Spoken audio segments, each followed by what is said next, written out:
we doing, everybody? Welcome into the first episode of On the Bases podcast. I am your host, Bartels, and it's honestly an honor to be here.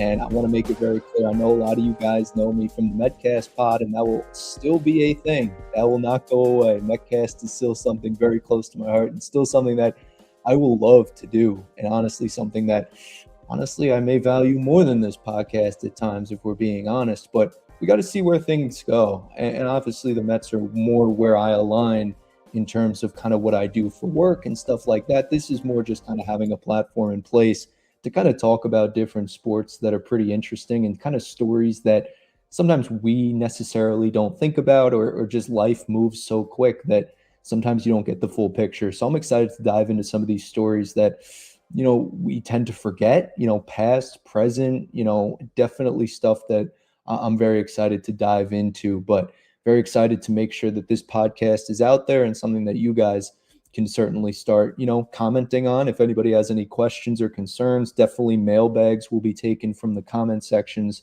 And then also critiques. Like, if you guys think I can do something better, I'm an open book, certainly willing to get better and improve with each episode, which I do plan to do. So certainly it's a one-man show today. We will have multiple people on the shows moving forward. Excited to do that, but just wanted to get this pilot episode out of the way. But certainly something that I'm very excited in doing and felt long overdue from my perspective, where I did want to have this. And certainly some of you guys out there did as well. So I appreciate all of the support that's been pouring in, and it's been really special to see. And a lot of this is because of you guys. Honestly, it's you guys keep me going, and certainly love to do this. Wouldn't trade this for the world. So I am Dan Bartels. In case none of you guys don't know who I am, I work for the New York Post, and I certainly love my New York sports. I love sports in general, love playing sports, and we'll get into personal stuff with me as these episodes go on. That's not really what this is about. It's more about the stories. But yes, I am the host, and we'll definitely, if you guys have questions about my life, I will answer them. And we'll get to a funny segment at the end, certainly talking about some of the things with some of my comment sections on Twitter, which always are pretty funny. But yeah, so why is it All the Bases podcast? Very simple. Going to go around the bases. We're going to cover all of the bases, right? This isn't limited to baseball. I know it sounds like a baseball podcast. We will talk baseball. We will talk baseball in this episode. And most likely every episode I'm going to try, because that is my love at the end of the day. And that's certainly the sport that I care about the most, but I care about all these sports. And certainly I want to bring those stories to you guys. So we're going to go around the bases today, and it's kind of in terms of, importance in a way. And then we kind of get further away from first base, and you guys kind of get the message as we go along. It's going to be different every episode, but kind of those different bases to look forward to. And the shortstop position is a little bit tricky because it's not a base. So I'm going to make that segment, as you guys know, we might have to stop short on the shortstop segment, because there might be some not political. We're not going to get too political on this podcast, but certainly those kind of stories where they can tee to the line, and we'll get back to sports. But certainly exciting show for you guys.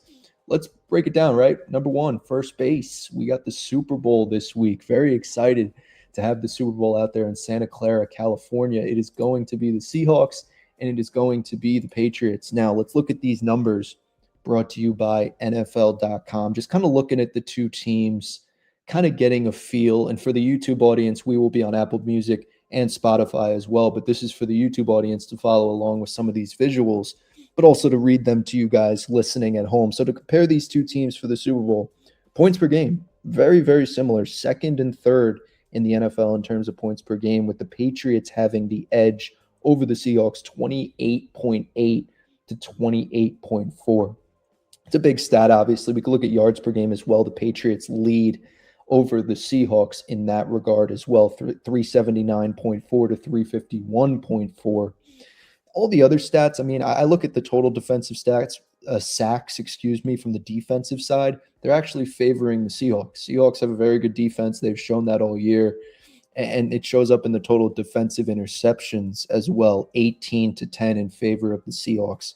It's going to be interesting, right? You've seen the offense. We know about the defense from the Seahawks. A lot of people saying this is close to the Legion of Boom. I don't know about all that. It's a very good defense, but their offense is very, very good. And you see it some here too as we go to some of these team leaders. Jackson Smith-Njigba has been leading the way. I know he did on my fantasy team this year. certainly led the Seahawks and led the NFL in terms of receiving 1,793 yards, 10 touchdowns. He's been the leading receiver for the Seahawks all year long. He's been great, and certainly a player that's going to make a big difference in this game. From both sides of the ball, you would think. From the defense with the Seahawks to then the offense as well. Sam Darnold, obviously the guy in New York who a lot of people have their eyes to, and for good reason, right? The 2018 first-round draft pick went third overall in the same draft class as Josh Allen, Josh Rosen, Lamar Jackson as well, and it's crazy. He's the first guy to get to a Super Bowl out of all of them. So Sam Darnold doing his thing. But we remember the days in New York. Yeah, I mean, that was really what you were dealing with. And it's just crazy that now Sam Darnold has a chance to beat the Patriots. And you think about it, I'm not a Jets fan for you guys who don't know. Getting to know me a little bit, Mets, Knicks, Rangers, and then Giants on the football side. So that's kind of, with Jets, I don't want to laugh at them too much. I'm not going to make this podcast all about that, but there are people that love to just, crap on the Jets whenever they get the chance. That'll not be us. But to see Sam Darnold doing what he's doing and then seeing 8 years later the Jets still haven't found their quarterback of the future, it's a little concerning. The optics are not really great for Gang Green right now, but we'll see what happens in the Super Bowl. Drake May doing his thing on the Patriots side, 4,394 yards this year. He did better in that respect over Sam Darnold. He had 31 touchdowns, 8 interceptions to Sam Darnold's 25 touchdowns and 14 interceptions.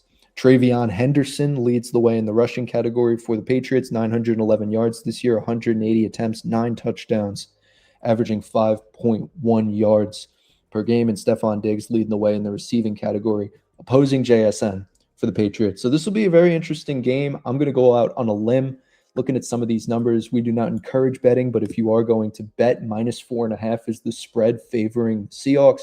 On the money line, -225. And the Patriots +190 on the money line. Over under 45.5. Those brought to you by FanDuel Sportsbook. So make sure to, if you're going to get your bets in, get these bets in early. I know with the Super Bowl, some of these lines can change very dramatically as you get closer to the game. It's good to lock in some of these numbers early when you're dealing with these bigger games. But we are not a betting podcast, at least not yet, and probably not in the future as well. But here we are. Here we are with Super Bowl now 60 out there in Santa Clara Levi Stadium. Let's go through some of the past Super Bowls, right? Because we tend to forget.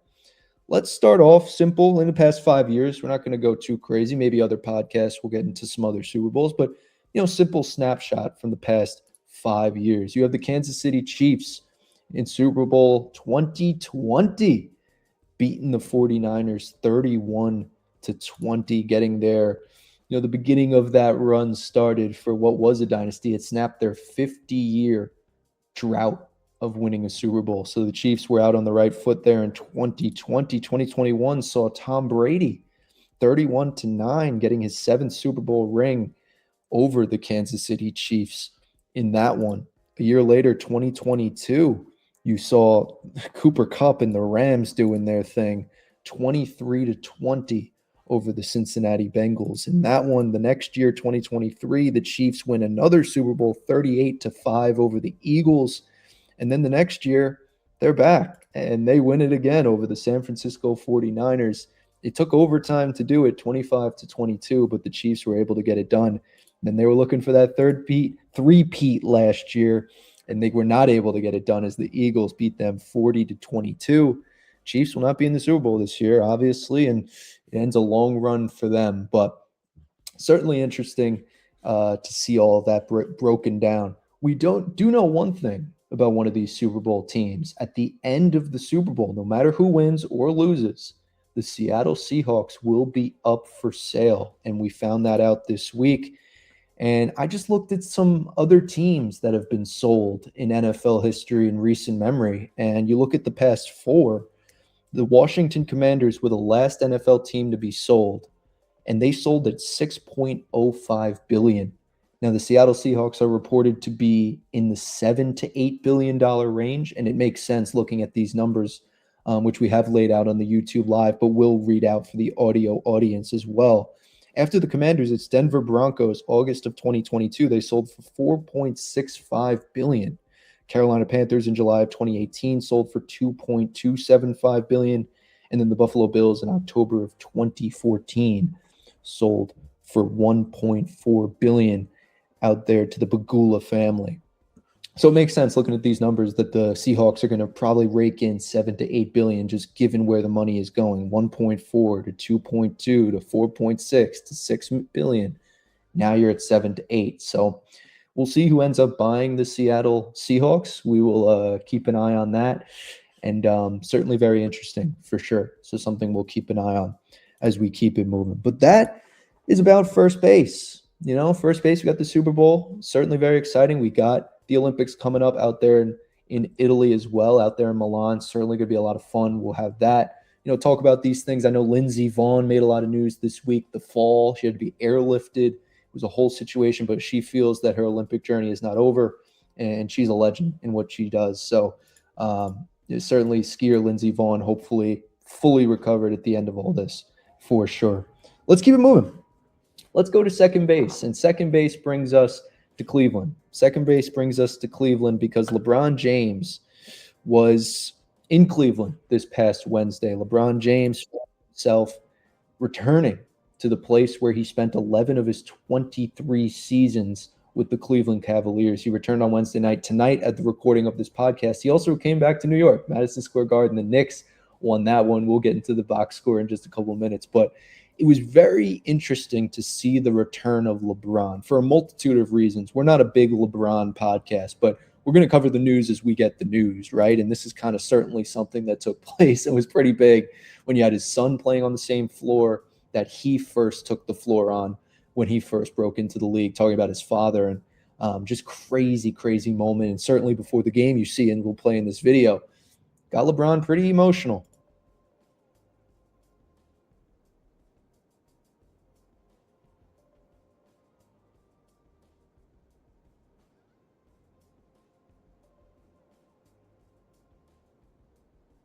So certainly an emotional moment for LeBron James, and kind of a tough little ending for the Lakers in this game, as they did drop this game to the Cleveland Cavaliers. Funny enough, 129 to 99. They got pretty boat raced in this game. The Cavs outscored the Lakers 72 to 44 in the second half. It included 42 to 22 run in the third. James only finished with 11 points. He didn't really put up a monster performance. 3 of 10 shooting, 6 turnovers, 5 assists, and 3 rebounds. But again, he had 2 different stints in Cleveland over his 23 years in the league, compiling 11 seasons with Cleveland. Is this his last time he returns to Cleveland? Is this the last time he's in the Garden? These are all questions that a lot of people are kind of scratching their head and wondering if this is LeBron's final season. I personally don't think it is. I think when we look at LeBron, I'm going to pull up a very interesting stat here in 1 second as well that we'll talk about. Just crazy when you think about this guy's career. I don't think he's done. I think he has another year. He wants to do the whole retirement tour. Makes a lot of sense to a player of his ilk. LeBron more on the ego side, not saying he's all about himself, but certainly would take the opportunity to make it about himself if he could. And I think you're going to see that over the course of next season. We saw very early on this year, we thought he was all retiring, right? He was making the decision part 2 to find out that it was a Heineken ad, or a Hennessy ad. So just crazy to think about. But yeah, maybe LeBron does retire, and I think it will be next season when he officially calls it quits. But this could be his final run, which is crazy to think about. So maybe he surprises us, but we will see if that surprise is coming. Just a crazy stat that I have pulled up here, and we're thinking about LeBron. And we're thinking about just like crazy stats. And over the course of these, some of these podcasts, I want to dive in more into some of these comparisons between players.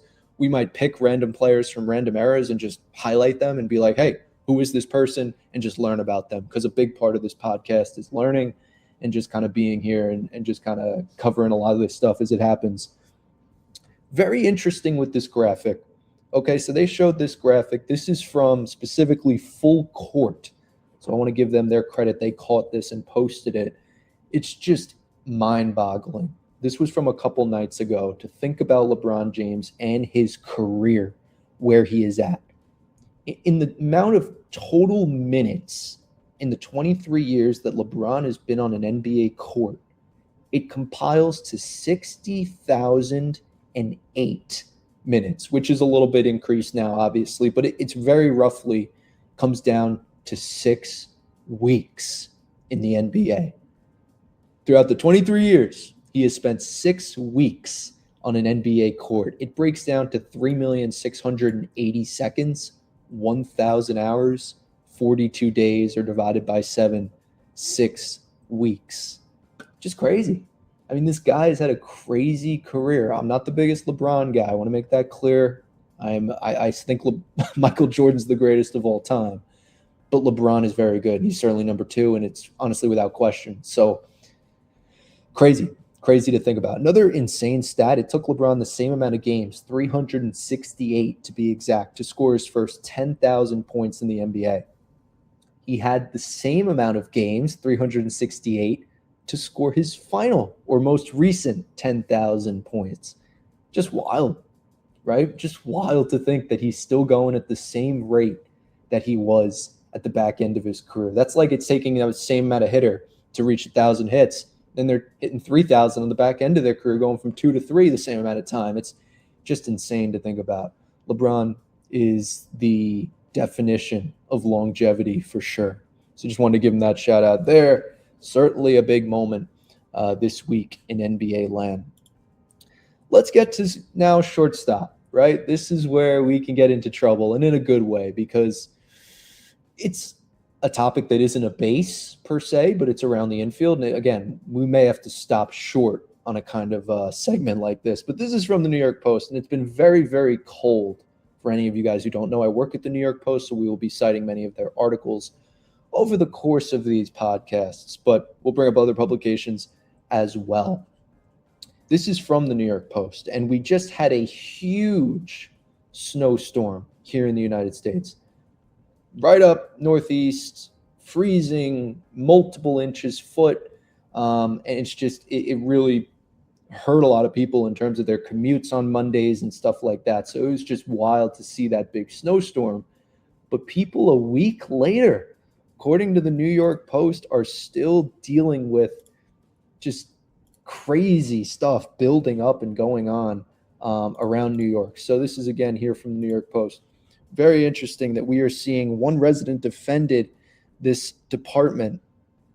And we're talking about the Department of Sanitation, because here from the New York Post is saying frustrated New Yorkers are raising a stink over mountains of trash piling up on city streets as, quote, limited collection drags on a week after a massive winter storm dumped more than a foot of snow. This is from the New York Post again. Frustrated New Yorkers, clear as day on Saturday night when they were looking at different piles of garbage, as you see here, in several neighborhoods. And the Department of Sanitation said that they're playing catch up after the storm. So it's been a week. Some of these people very frustrated. You see the pile of garbage just on the city street. It's an eyesore, quote. Sanitation crews have been swamped all month. This is from Linda Santangelo, excuse me, that was brutal, on X. So I just want to highlight that. It's been very cold, but you're seeing around the local New York area, we do have a local New York spin on this podcast. Yeah, that needs to be fixed, and hopefully it is over the next week. Luckily, we did dodge some cyclone they were talking about that was going to be rolling in with a couple more inches of snow. Luckily, we dodged that. Some pretty bad wind as well.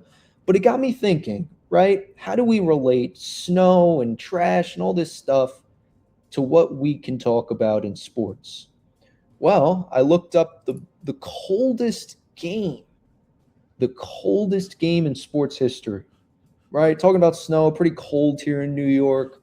What was the coldest game in sports history? And you're dealing with the 1967 NFC Championship game. And we got some pictures thrown up here for the YouTube audience as we read some of these facts. It's just crazy, the 1967 NFC Championship.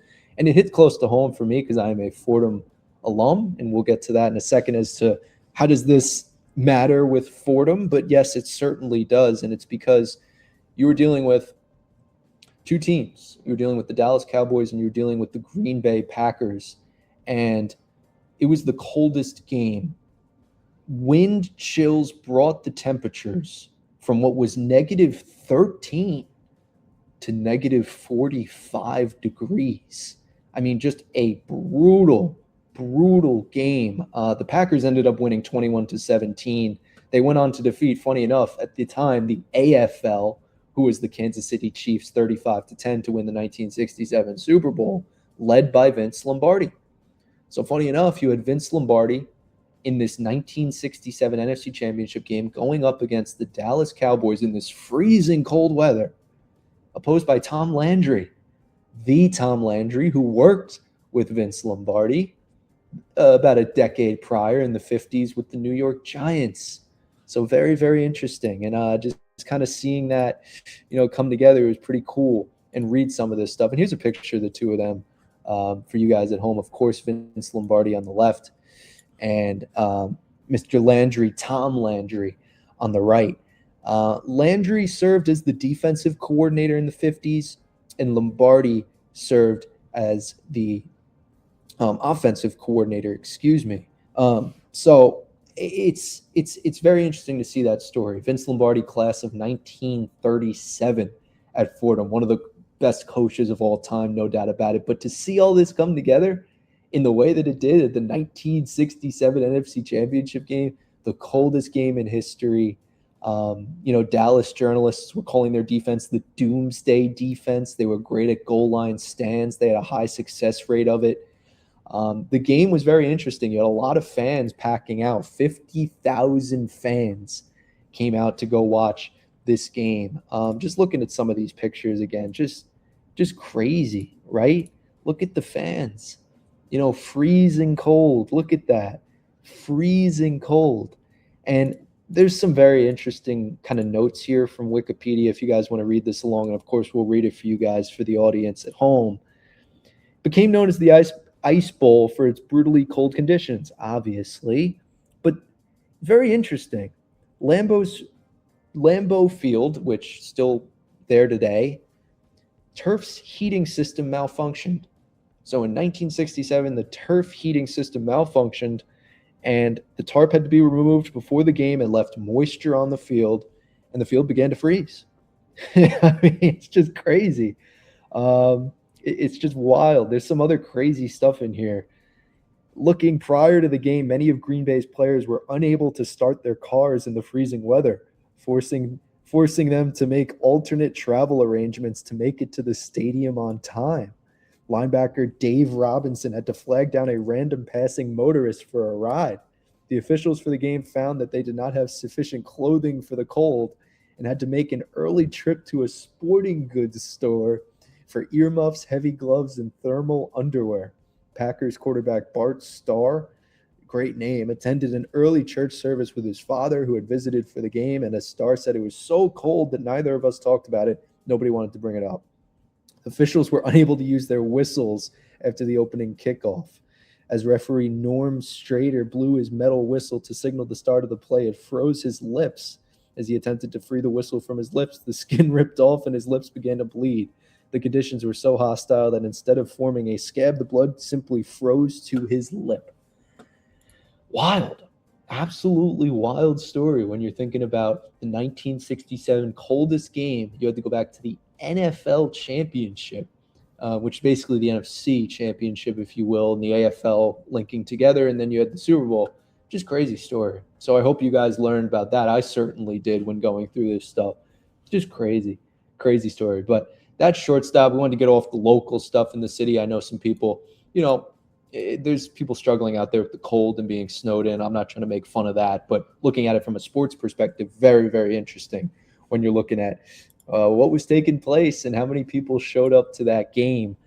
50,081, as we said. The Packers were favored by -6.5. They certainly covered, winning 21-17.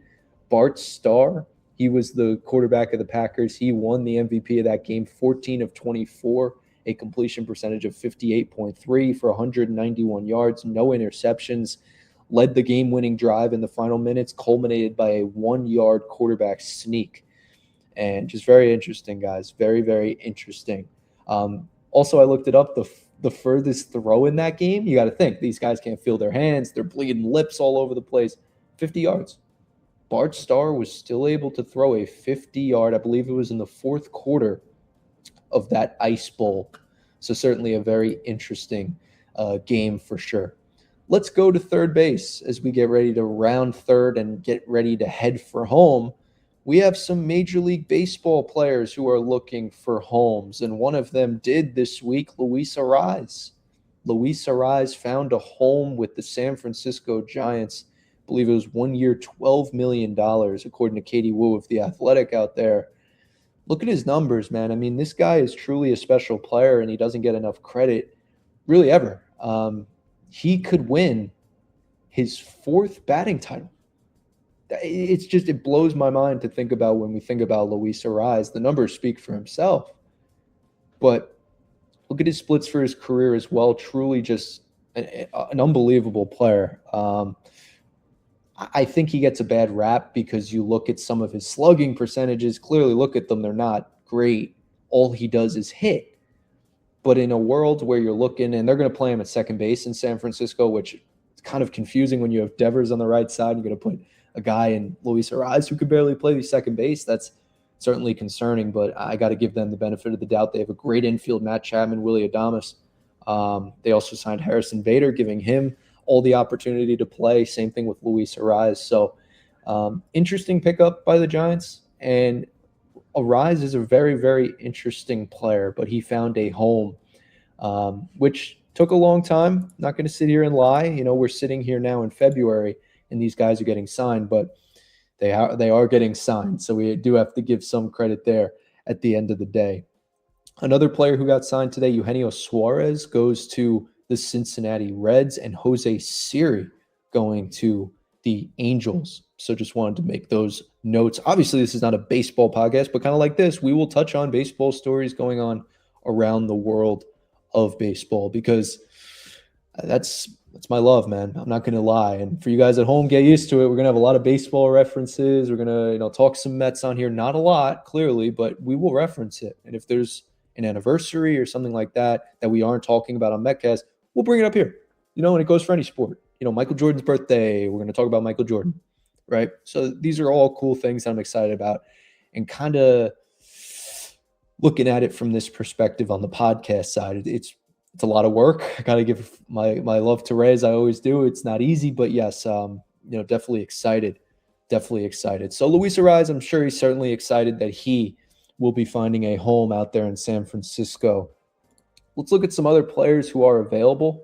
So there are players available, right? Like you look around the board. One of them, I just want to say, David Robertson retired this week after 19 seasons. Congratulations to him. Yankee in 2009, a Met. I mean, this guy took over after Mariano Rivera for the Yankees. A great career for him. WBC, Olympic, medals as well. So certainly a great player, and also has an all-star to his name as well. David Robertson.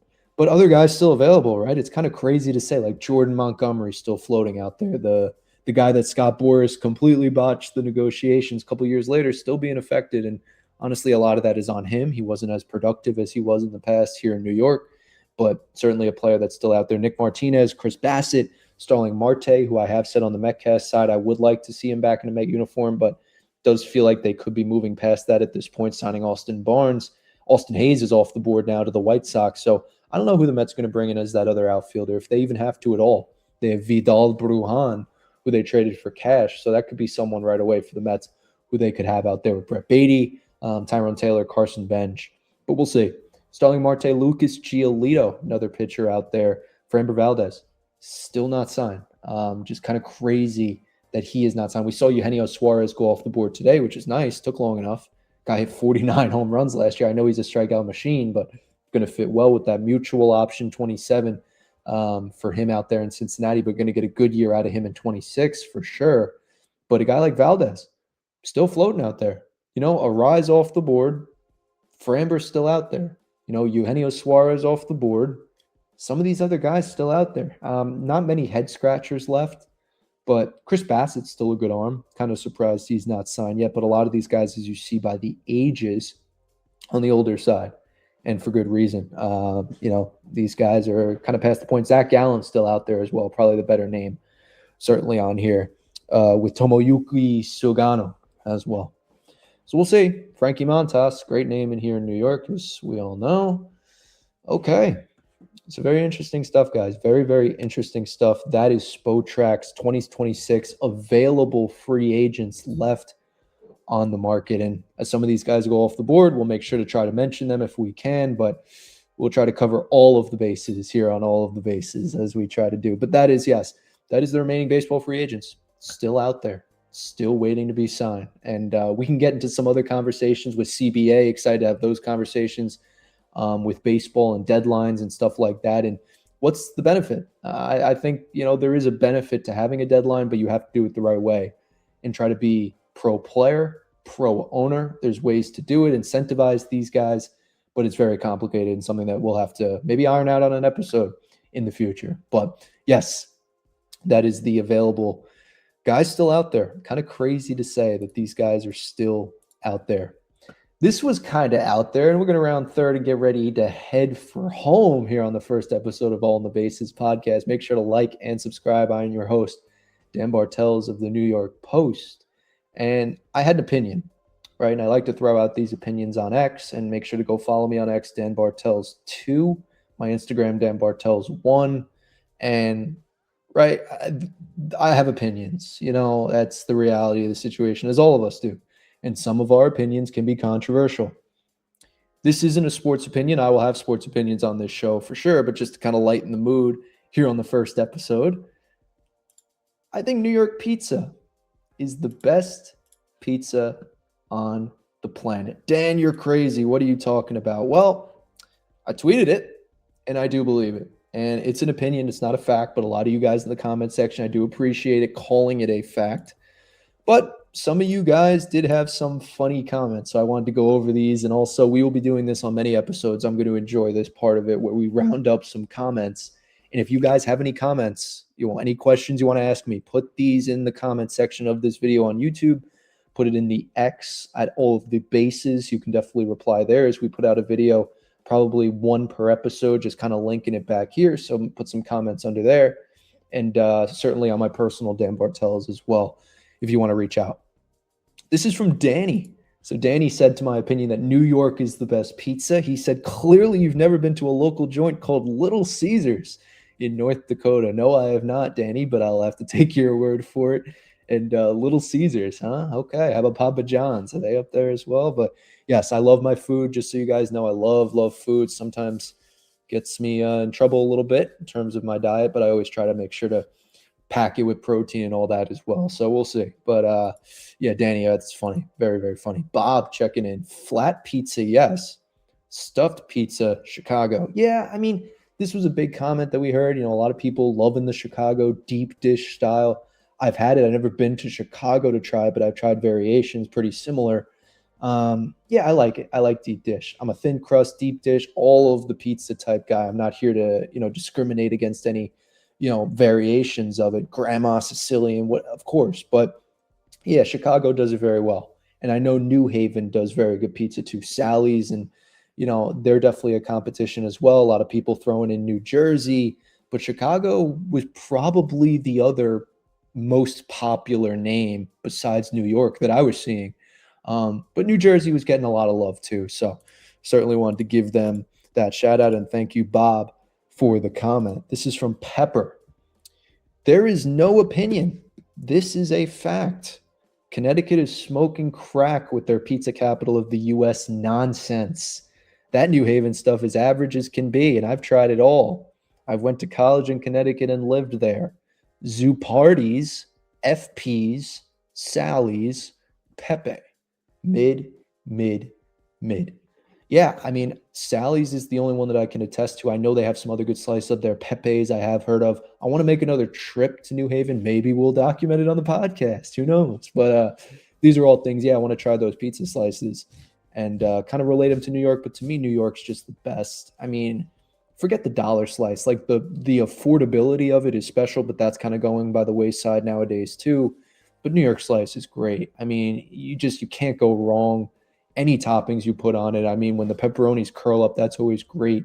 But I mean, any of these places. For me, out of the 5 boroughs, I'm more Manhattan in the Bronx, went to school at Fordham. So for me, Enzo's, Michelangelo's, really, really good pies. For me, Enzo's is the best.